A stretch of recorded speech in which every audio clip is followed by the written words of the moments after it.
नमस्ते, मैं doctor Zuber Khan, assistant professor geography, government college Bundi. आप सभी का स्वागत करता हूं बीए पार्ट द्वितीय वर्ष भूगोल की कक्षा में। इस कक्षा में हम भूगोल के द्वितीय प्रश्न पत्र राजस्थान भूगोल का अध्ययन करते हैं। आज हम राजस्थान भूगोल के अंतर्गत राजस्थान की जलवायु का अध्ययन करेंगे। सबसे पहले हम ये समझें कि जलवायु शब्द होता क्या है। जलवायु शब्द जब भी आप कभी सुनते हैं तो क्या इसका शाब्दिक अर्थ होता है। सैद्धांतिक रूप से जलवायु की परिभाषा इस प्रकार दी जाती है कि किसी क्षेत्र में एक लंबी अवधि के दौरान विभिन्न समयों में विविध मौसमों की औसत दशा जलवायु कहलाती है। साधारण शब्दों में हम इसे समझें तो एक लंबी अवधि से तात्पर्य क्या है। क्या ये एक साल है, क्या ये एक महीना है? नहीं, ये मानक रूप से 30 वर्ष मानी गई है। एक लंबी अवधि अर्थात 30 वर्ष की लंबी अवधि के दौरान किसी स्थान विशेष पर विभिन्न समयों में। अब विभिन्न समय से क्या तात्पर्य? विभिन्न समय से तात्पर्य जैसे हम लें कि एक वर्ष में 12 महीने होते हैं, 12 महीनों में 30 दिन होते हैं और एक दिन में 24 घंटे होते हैं। तो उस हर समय के अंदर, जैसे हमने दिन की बात की, तो एक दिन के अंदर क्या अधिकतम तापमान है, क्या न्यूनतम तापमान है, क्या अधिकतम वर्षा है, क्या न्यूनतम वर्षा है।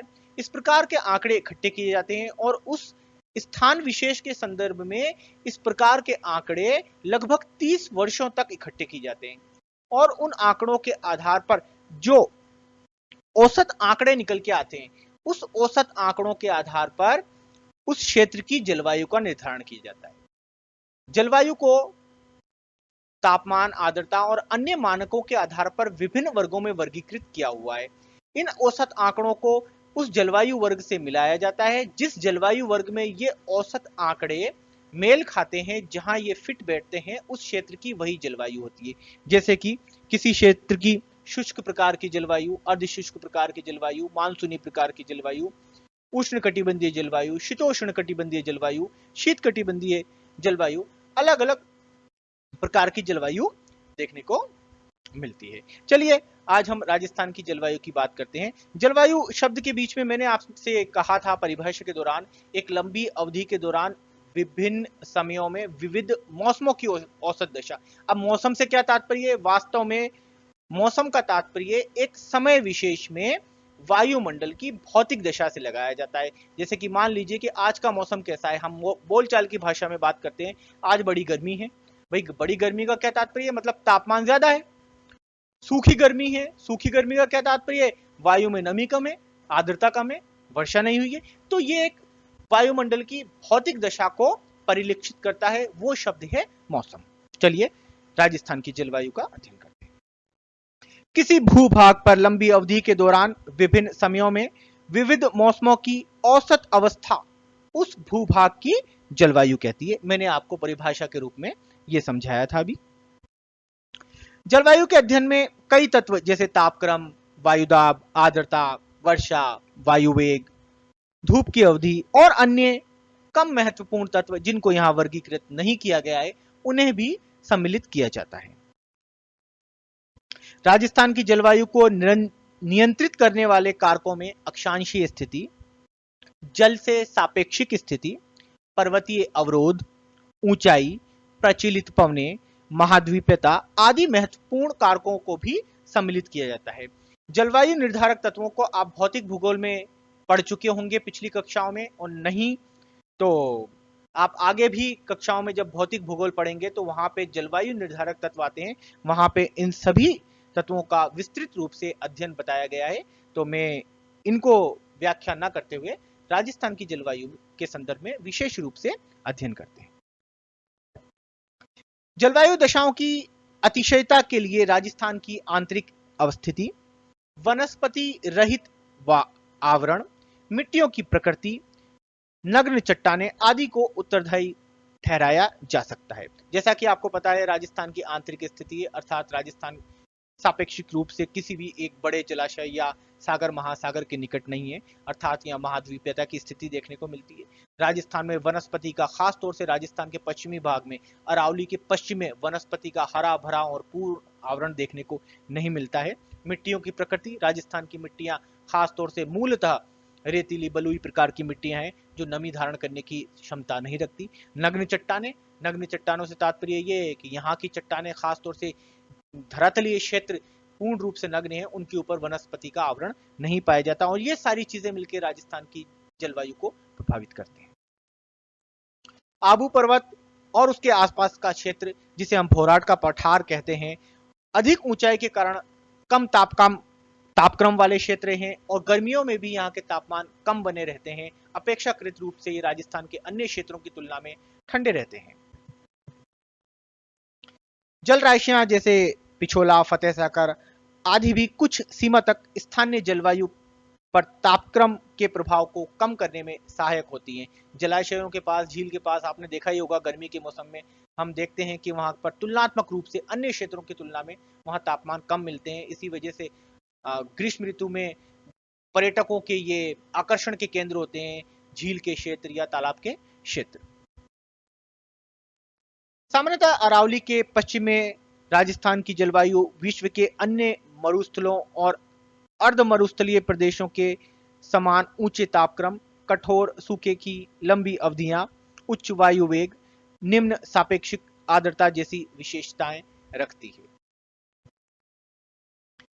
शीत ऋतु काफी ठंडी होती है और कई स्थानों पर तापक्रम कभी कभी हिमांक बिंदु से नीचे गिर जाते हैं और पाला भी पड़ता है। ये बात हम खासतौर से राजस्थान के पश्चिमी मरुस्थलीय क्षेत्र में कर रहे हैं। जैसा कि आपने देखा होगा भाई, यहाँ शीत ऋतु गर्मियों, खासतौर से मैं कहूं कि पश्चिमी मरुस्थलीय क्षेत्र के बारे में कहें तो यहाँ शीत ऋतु तो क्या, मैं कहूं कि रात्रि के समय तापमान काफी गिर जाते हैं, क्योंकि आपने देखा ही होगा, क्योंकि रेत जल्दी ठंडी होती है, जल्दी गर्म होती है, तो रात्रि के समय यहाँ तापमान काफी गिर जाते हैं। पर राजस्थान की जलवायु के संदर्भ में हम जब शीत ऋतु की बात करते हैं तो शीत ऋतु में भी यहाँ पे तापमान काफी नीचे चले जाते हैं, और शीत ऋतु भी अपनी प्रतिकूलता दिखाने में पीछे नहीं रहती। कई क्षेत्रों में तापमान हिमांक बिंदु से तात्पर्य है जिस तापमान पर हिम जम जाती है, अर्थात 0 डिग्री सेल्सियस से नीचे का तापमान। दूसरी तरफ ग्रीष्म ऋतु में तापमान बहुत अधिक और झुलसाने वाले होते हैं। राजस्थान का पश्चिमी शुष्क प्रदेश भारत का सबसे अधिक गर्म प्रदेश है। क्यों? क्योंकि यहाँ की दशाएं ऐसी है, वनस्पति का पूर्ण आवरण नहीं पाया जाता, धरातल रेतीला बलुई प्रकार का है। राजस्थान की जलवायु की विशेषताएं। प्रदेश की लगभग सारी वर्षा गर्मियों में मानसूनी पवनों द्वारा होती है। शीतकाल में बहुत कम वर्षा होती है, वह भी उत्तरी पश्चिमी राजस्थान में होती है। राजस्थान में वर्षा मानसूनी पवनों द्वारा होती है। खासतौर से यदि हम बात करें तो हमारे पूरे देश में, भारत में ही वर्षा मानसूनी पवनों द्वारा ही अधिकांशतः देखी जाती है। वर्षा की मात्रा व समय अनिश्चित है। प्राय 15 जून से 30 जून के मध्य वाष्पीय हवाएं राजस्थान में प्रवेश कर जाती हैं, लेकिन वर्षा के अभाव में यहाँ आए साल सूखा व काल देखने को मिलता है। राजस्थान में वर्षा नियमित नहीं है।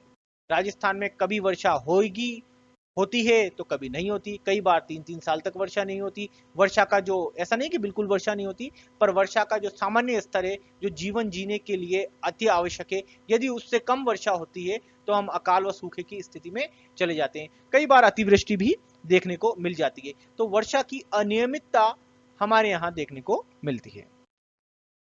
वर्षा का वितरण भी एक समान नहीं है। वर्षा दक्षिणी पूर्वी भागों में अधिक, परंतु उत्तरी व उत्तरी पश्चिमी भागों में कम देखने को मिलती है। खास तौर से यदि हम राजस्थान की भौतिक स्थिति की बात करें, जैसा कि मैंने आपको पिछले वीडियो में पढ़ाया था, जब राजस्थान के हमने भौतिक प्रदेश पढ़े थे, तो हमने ये देखा था कि अरावली पर्वत श्रृंखला राजस्थान को 2 भागों में बांटती है। एक भाग उसका पश्चिमी है और दूसरा उसका पूर्वी भाग है। अब खास तौर से जो पूर्वी क्षेत्र है, पूर्वी क्षेत्र, दक्षिणी पूर्वी क्षेत्र, इस क्षेत्र में अपेक्षाकृत रूप से, कौन से अपेक्षाकृत? पश्चिमी क्षेत्र की अपेक्षाकृत रूप से अधिक वर्षा की मात्रा प्राप्त होती है। वर्षा की मात्रा में पूर्व से पश्चिम की ओर क्रमशः कमी देखने को मिलती है। जलवायु के आधार पर राजस्थान में वर्ष को 3 मुख्य परंपरागत ऋतुओं में बांटा जा सकता है। ग्रीष्म ऋतु। ग्रीष्म ऋतु मार्च से आरंभ होती है। सूर्य के उत्तर की ओर अग्रसर होने पर तापमान बढ़ने लगते हैं। सूर्य के उत्तर की ओर अग्रसर होने से तात्पर्य है इस समय सूर्य का उत्तरायण प्रारंभ हो जाता है। आपने भौतिक भूगोल में पढ़ा ही होगा, 21 मार्च को सूर्य भूमध्य रेखा पर सीधा चमकता है और फिर उसके पश्चात धीरे धीरे सूर्य उत्तरायण होने की स्थिति में उत्तर की ओर खिसकने लगता है, अर्थात वह भूमध्य रेखा से कर्क रेखा की ओर खिसकने लग जाता है और लगभग 21 जून को सूर्य कर्क रेखा पर सीधा चमकता है। और आपको ये अच्छे से पता है कि कर्क रेखा राजस्थान के दक्षिणी क्षेत्रों से होकर गुजरती है। तो जैसे जैसे सूर्य का उत्तरायण होता जाएगा राजस्थान के अंदर तापमान बढ़ता चला जाएगा और यही कारण है कि जैसे ही सूर्य का उत्तरायण शुरू होता है मार्च से, हमारे यहाँ मार्च से ग्रीष्म ऋतु भी शुरू हो जाती है और ग्रीष्म ऋतु सूर्य के उत्तरायण के साथ साथ तापमान की दिशाओं में वृद्धि के साथ बढ़ती चली जाती है। तापक्रम में वृद्धि के कारण वायुमंडलीय दाब निरंतर गर्म सतह पर गिरने लगते हैं। आपने ये भी भौतिक भूगोल में पढ़ा होगा और देखा होगा कि तापमान और वायु दाब में विपरीत संबंध होता है। जब तापमान बढ़ता है तो वायु दाब कम होता है, तापमान घटता है तो वायु दाब बढ़ जाता है, इन दोनों में विपरीत संबंध होता है। अब जब सूर्य का उत्तरायण होता है अर्थात सूर्य राजस्थान के क्षेत्रों में अधिक तापमान दे रहा है, तापमान बढ़ रहा है और इस बढ़ते हुए तापमान के कारण राजस्थान के अधिकांश क्षेत्रों में वायु दाब गिरने लगता है और यहाँ निम्न दाब के केंद्र बन जाते हैं। जब सामान्य रूप से किसी क्षेत्र में निम्न दाब के केंद्र बन जाते हैं तो पवनें उच्च दाब से निम्न दाब की ओर आकर्षित होती हैं, तो पवनें इस क्षेत्र में आने लग जाती हैं और जब पवनें आने लग जाती हैं तो वो पवनें किन क्षेत्रों से आती हैं इस पर निर्भर करता है कि वो पवनें आर्द्र हैं या शुष्क हैं। जब कभी राजस्थान के इन क्षेत्रों में तापमान अधिक होते हैं, वायु दाब कम हो जाते हैं। कम वायु दाब के कारण क्या होता है कि जो दक्षिणी भाग है भूमध्य रेखा का दक्षिणी भाग, अब वहां पर सूर्य नहीं चमक रहा सीधा, वहां तापमान इतने ज्यादा नहीं है, तो वहां पर क्या हुआ, वायु दाब बढ़ जाता है। तो उस बढ़े हुए वायु दाब के कारण कई बार दक्षिणी गोलार्ध की व्यापारिक पवनें भूमध्य रेखा को पार कर जाती है और जैसे ही ये दक्षिणी गोलार्ध की व्यापारिक पवनें भूमध्य रेखा को पार करती हैं, वो फेरल के नियम के अनुसार उत्तरी गोलार्ध में प्रवेश करते ही दाएं हाथ की ओर मुड़ जाती है। अब चूंकि ये पवनें दक्षिणी गोलार्ध में आपको याद है अधिकांशतः महासागरीय भाग है, स्थलीय भाग वहां पर कम है, तो ये अधिकांश पवनें दक्षिणी गोलार्ध से आने वाली पवनें महासागरीय क्षेत्रों से आती हैं और महासागरीय क्षेत्रों से आने वाली पवनें आर्द्रता से प्रचुर होती हैं, इनके अंदर आर्द्रता की कमी नहीं होती और जैसे ही ये पवनें भूमध्य रेखा को पार करके फेरल के नियम के अनुसार अपनी दिशा बदल लेती हैं और ये राजस्थान की ओर या भारत की ओर अग्रसर होती हैं, तो इन्हीं पवनों को मानसूनी पवनें कहा जाता है। बाद में क्योंकि इनकी दिशा, चलने की दिशा दक्षिण पश्चिम से होती है, ये दक्षिण पश्चिम से उत्तर पूर्व की ओर चलती हैं, चूंकि ये दक्षिण पश्चिमी से चलती हैं इसलिए इन मानसूनी पवनों को दक्षिणी पश्चिमी मानसून के नाम से जाना जाता है। आगे चलिए उसको देखते हैं किस तरह से होगा, हम वर्षा ऋतु पढ़ेंगे वहां भी इस चीज को देखेंगे। अप्रैल माह में हवाएं पश्चिम से पूर्व की ओर चलती, हवाएं क्योंकि गर्म थार मरुस्थल को पार करते हुए आती हैं इसलिए शुष्क और गर्म होती है। यह स्थिति राजस्थान में अप्रैल माह में होती है। अप्रैल माह के अंदर राजस्थान के अंदर पवनें चलती हैं, वो शुष्क और गर्म क्षेत्रों से चलती है, आर्द्रता उसमें बहुत कम होती है। अप्रैल और मई के महीनों में सूर्य लंबवत और सीधा चमकता है, तापक्रम के दैनिक परिसर में वृद्धि होती है और दिन अधिक गर्म हो जाते हैं। राजस्थान के पश्चिमी भाग में मुख्य रूप से बीकानेर, फलोदी, जैसलमेर और बाड़मेर आदि में अधिकतम दैनिक तापक्रम इन महीनों में 40 डिग्री सेल्सियस से 45 डिग्री सेल्सियस तक चला जाता है। आपको पता है राजस्थान का पश्चिमी क्षेत्र, जैसे कि मैं कई बार आपको बता चुका हूं, वो एक ऐसा क्षेत्र है जहां पे वनस्पति का पूर्ण आवरण नहीं पाया जाता। वनस्पति किसी भी क्षेत्र के तापमान को नियंत्रित करने का एक मुख्य कारण है। अब उस क्षेत्र का धरातल भी बलुई प्रकार का है, मरुस्थलीय प्रकार का है, जैसे ही तापमान ज्यादा बढ़ता है तो वहां का तापमान बढ़ने लग जाता है और इस बढ़ते हुए तापमान के कारण वहां जलवायु की प्रतिकूल दशाएं देखने को मिलती हैं। तो इन क्षेत्रों में राजस्थान के दैनिक तापांतर अधिक देखे जाते हैं। थार मरुस्थल में भारत में अत्यधिक गर्म प्रदेशों में से एक है क्योंकि यहां दैनिक तापमान परिसर अधिक पाया जाता है। आर्द्रता लगभग इस समय इन क्षेत्रों में 1% से भी कम रह जाती है, अर्थात बिल्कुल शुष्क प्रकार की दिशाएं मिलती हैं। जैसा कि आपने पढ़ा होगा, इस प्रकार की दशाओं को स्कॉर्चिंग कंडीशन के नाम से भी जाना जाता है।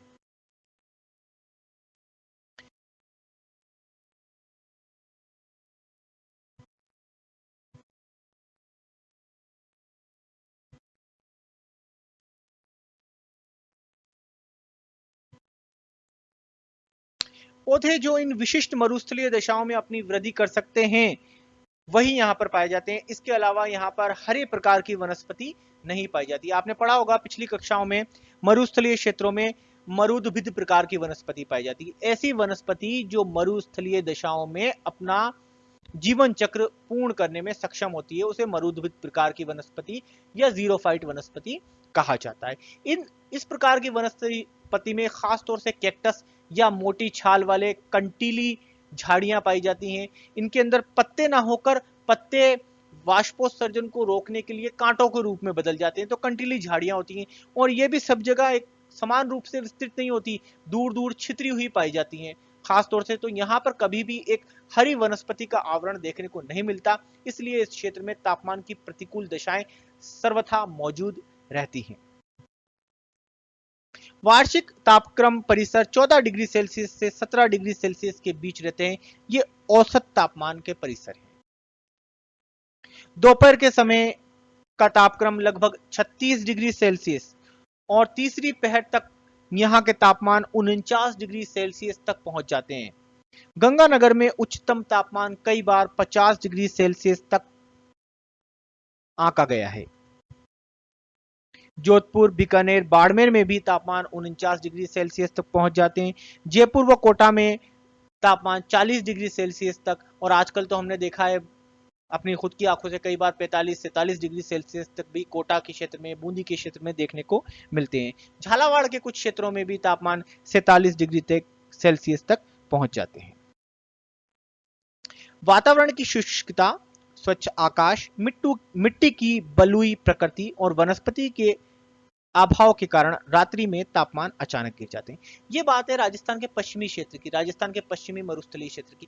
जैसा कि मैंने आपको वीडियो की शुरुआत में भी बताया था, इन क्षेत्रों के अंदर गर्मियों की ऋतु के अंदर भी रात का तापमान इतना गिर जाता है कि यदि आप गर्मियों के समय भी इन मरुस्थलों में रात को रहते हैं तो वहां आपको कंबल की आवश्यकता पड़ सकती है। तापमान इतने गिर जाते हैं। क्यों गिर जाते हैं? वो इसलिए गिर जाते हैं क्योंकि यहाँ का अधिकांश धरातल रेतीला है, बलुई प्रकार का है, और जो रेतीली मिट्टी होती है उसकी विशिष्ट ऊष्मा बहुत कम होती है और वो जल्दी गर्म होती है और जल्दी ही ठंडी हो जाती है अपेक्षाकृत जल के। जल देर से गर्म होता है और जल से ठंडा होता है। यही कारण है कि जब हम महासागरीय प्रभाव के बारे में पढ़ते हैं भौतिक भूगोल में, ऐसे क्षेत्र जो महासागरों के आसपास होते हैं वहां तापमान सम बने रहते हैं। ना ज्यादा तापमान गर्मियों में होते हैं, ना सर्दियों में कम तापमान होते हैं। जबकि ये महाद्वीपता वाले क्षेत्र, खासतौर से मरुस्थलीय क्षेत्र, जो कि ग्रीष्म ऋतु में भी रात के समय काफी कम तापमान देखने को मिलते हैं, तो वहां पर ये प्रभाव होता है मरुस्थलीय क्षेत्रों का, कि वहां पर रात्रि को कई बार शीत ऋतु का अनुभव करवा देती है। ये राजस्थान का मानचित्र है। इस राजस्थान के मानचित्र के अंदर आपको समताप रेखाएं दिखाई गई हैं और ये समताप रेखाएं मई माह की समताप रेखाएं, जो कि मई माह के औसत तापमान के आधार पर खींची गई है। राजस्थान के मानचित्र में आप देखते हैं राजस्थान का पश्चिमी या उत्तर पश्चिमी ये जो भाग है, यहाँ पर ये 36 डिग्री सेल्सियस की समताप रेखा खींची गई है। इस समताप रेखा से ये तात्पर्य है इस रेखा के पश्चिम की ओर 36 डिग्री सेल्सियस से अधिक औसत तापमान पाया जाता है। मैं अधिकतम तापमान की बात नहीं कर रहा हूँ, औसत तापमान की बात कर रहा हूं। और इन क्षेत्रों के अंदर जैसलमेर का उत्तरी पश्चिमी भाग, बीकानेर का पश्चिमी भाग, गंगानगर का दक्षिणी पश्चिमी भाग सम्मिलित है। उसके बाद हम देखते हैं 34 डिग्री सेल्सियस की समताप रेखा। ये राजस्थान के खास तौर से इस 34 डिग्री सेल्सियस से अधिक का तापमान राजस्थान के अंदर बाड़मेर और जालौर के अधिकांश क्षेत्रों में, जोधपुर के पश्चिमी भाग में, नागौर के पश्चिमी भाग में, अधिकांश बीकानेर में, चूरू के दक्षिणी पश्चिमी और पश्चिमी भाग में, हनुमानगढ़ के दक्षिणी पश्चिमी भाग में और अधिकांश गंगानगर के क्षेत्र में 34 डिग्री सेल्सियस से अधिक औसत तापमान आंके गए हैं। जबकि राजस्थान के अधिकांश क्षेत्रों में आप देख रहे हैं ये 34 डिग्री सेल्सियस से कम का तापमान देखा गया है। इस रेखा के इधर 34 डिग्री सेल्सियस से अधिक का तापमान है और इस रेखा के इधर 34 डिग्री सेल्सियस से कम का तापमान है। अर्थात इस क्षेत्र में 32 डिग्री सेल्सियस से अधिक और 34 डिग्री सेल्सियस से कम का तापमान देखे जाते हैं।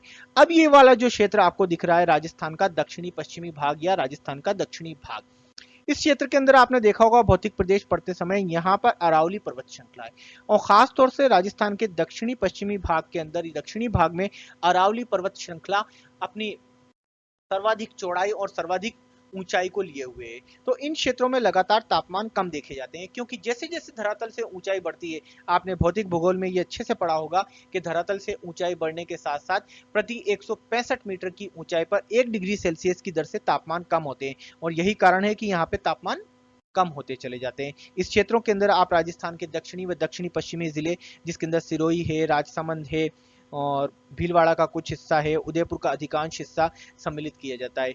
यहाँ 32 डिग्री सेल्सियस से कम तापमान देखने को मिलते हैं। फिर जैसे जैसे हम दक्षिण में जाते हैं ऊंचाई बढ़ती चली जाती है, वहाँ 30 डिग्री सेल्सियस से कम तापमान मिलते हैं और यहाँ पर खास तौर से आबू खंड में या माउंट आबू के आसपास के क्षेत्रों में 28 डिग्री सेल्सियस से कम तापमान देखने को मिलते हैं और ये स्थिति है मई माह के अंदर। दिन की कड़ी गर्मी के पश्चात राजस्थान का मरु प्रदेश रात में शीतल हो जाता है, इसके बारे में मैंने आपको अच्छे से समझाया है।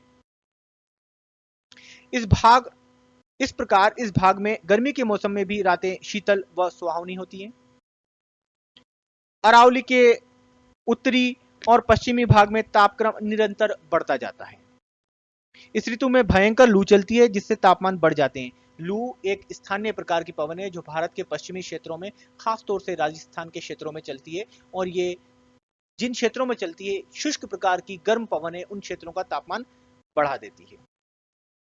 तीव्र गर्मी के कारण स्थानीय वायु में भंवर बन जाते हैं जो बाद में रेत की आंधियों के साथ मिलकर भयंकर रूप धारण कर लेते हैं। रेत की आंधियों का औसत वर्ष में गंगानगर में 27 दिन, कोटा में 5 दिन, अजमेर और झालावाड़ में लगभग 3 दिन तक रहता है। इस ऋतु की अन्य विशेषताएं शुष्क वायु, उच्च तापमान तथा गर्म व शुष्क पश्चिमी हवाएं हैं। गर्म व शुष्क पश्चिमी हवाओं से तात्पर्य लू से है। संपूर्ण ऋतु में सापेक्षिक आर्द्रता प्रातः 35% से 60% रहती है, पर दिन के समय जैसे जैसे तापमान बढ़ता चला जाता है सापेक्षिक आर्द्रता में लगातार कमी देखी जाती है और दोपहर तक ये 10% से लेकर 30% हो जाती है राजस्थान के अलग अलग क्षेत्रों में अलग अलग प्रकार। धन्यवाद, आपने ये वीडियो अंत तक देखा। इस वीडियो में हमने राजस्थान की जलवायु के बारे में पढ़ा, राजस्थान की जलवायु की विशेषताओं को जाना, राजस्थान में एक वर्ष में कितनी ऋतुएं होती हैं उनके बारे में जाना और हमने ग्रीष्म ऋतु का विस्तृत रूप से अध्ययन किया।